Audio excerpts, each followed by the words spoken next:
Welcome, my friends, to the ultimate, life-altering tutorial on using Times New Roman in Google Docs. Yes, you heard it right, because what's life without a little bit of that good old reliable font?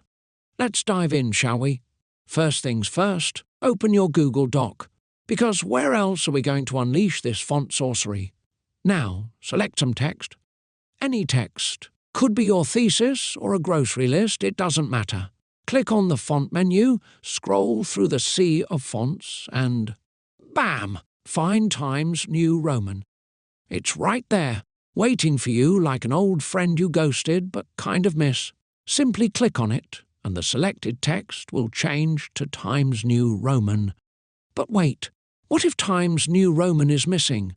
Calm down. Don't throw your laptop across the room just yet. Here's the tea. If you don't see Times New Roman in the font menu, it's not you. It's your region. Yeah, apparently fonts are now part of the geopolitical drama. Google decided no Times New Roman for you. You might think, oh, I'll just search for it in more fonts. But nope. Google's font library says, sorry, not today, buddy. So what do? Two options: change your region in Google account settings, which is the font equivalent of moving to another country for love.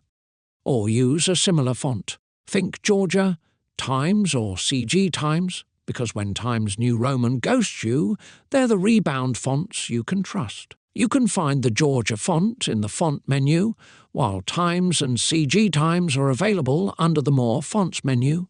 And there you have it. If you found this tutorial helpful, or if you just came here for the drama, smash that thumbs up, hit subscribe, and maybe, just maybe, Google will hear your cries for Times New Roman justice.